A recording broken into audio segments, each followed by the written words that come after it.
Hello, lovely people, and welcome. Thank you so much for visiting my channel today. Today I'm doing a project playing with acrylic pouring. I've been doing a lot of thinking about using acrylic pours as backgrounds or as starting points to embellishing artwork further. And so that's what I'm going to do in this project. So the canvas I'm using here is 9 by 12, and the paints I am using are Ultramarine blue, Cerulean blue hue, and Hooker's green from Liquitex.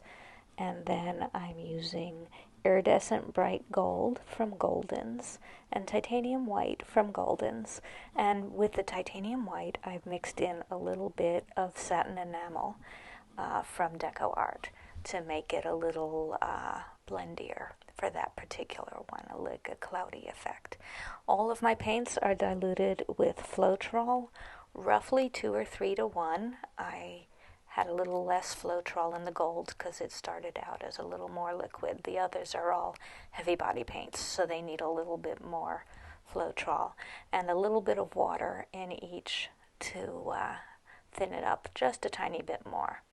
And then I layered a cup with those colors, alternating between them, and did a ring pour and moved the cup around a little bit in the ring pour.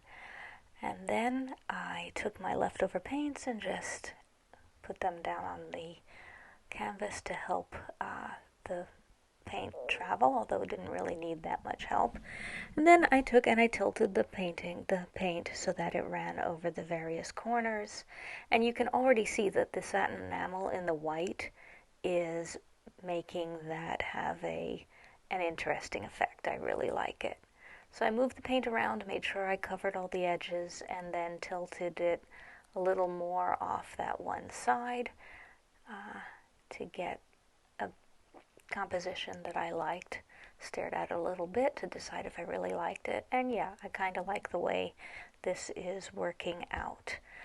I then let the painting completely dry and started thinking about what I was going to do to it. I went through a number of ideas before I settled on the one that I ended up with.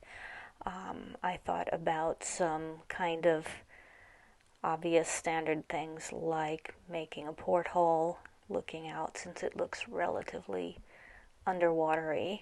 I kind of see potentially octopus tentacles in it, and I thought about using some shadowing to make those look 3D. I also thought about using shadowing and straight lines to do a basket weave effect through it, and in the end I discarded all of those ideas. I also thought about painting some fish in it, but that idea didn't happen. I figured that would actually look kind of, I don't know, I didn't think I could do fish well enough to make them fit in with the pour well enough. And I ended up trying to go for very much extreme contrast. I've been feeling I've been feeling spiky recently, so I decided that I was going to do some sharp edges and points in it, kind of looking like something coming down from above, maybe. I kind of like that the pour ended up with a center point, and that the gold really only showed up kind of around that center point, and the white is a little more pronounced there. So I did a bunch of spikes. I'm using a hard edge technique using tape, and then to make sure the paints don't leak under the tape, because I've often seen that be an issue, I'm using a gel medium to seal the edges of the tape before I go in with paint. And then the paint I'm using, I'm doing thin enough here so that it's slightly transparent so you can see through it.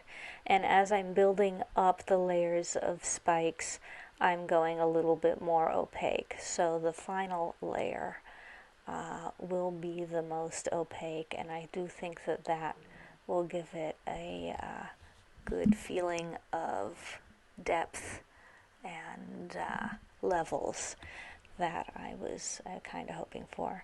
I have the spikes pointing generally towards that center, but not completely, and I'm hoping that that will help one, give the piece one focal point, but at the same time, I'm also hoping that some of these shapes, especially these that are not actual spikes but are geometric shapes around that, will help guide the eye into traveling around the edges. So I've been thinking a bit more about composition in lately, and this is one of my little practice pieces working on thinking about these concepts and thinking about contrasts and ways to bring interest and depth into something like an acrylic pour. One way, of course, is to use contrasting colors in the pour itself. That can often give a great deal of depth, but I wanted a more gentle background this time, and then to see what I can do on top of that. And I think I achieved that here. I think it was a good exercise. I think the final piece is actually kind of cool and interesting. And you can see here I'm doing a much thicker layer of the green paint on top to make it opaque and to bring these particular shapes into the foreground more. And I think it worked out. So overall, I learned from doing this, which is always a good thing, and I think the piece is interesting.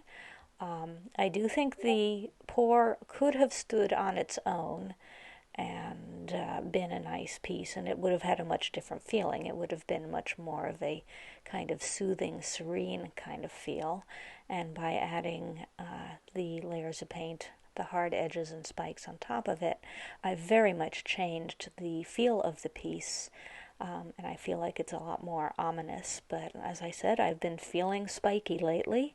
Can't imagine why. And so this suits how I've been feeling, and was a good exploration of ideas and basic concepts in composition and so forth. So anyway, I hope you enjoyed this video. If you did, please do give it a thumbs up, like, subscribe, and comment below if you have any feelings about this piece. If it's evoked anything in you, let me know. And as always, take care of yourselves, take care of each other, and be well. Thank you so much.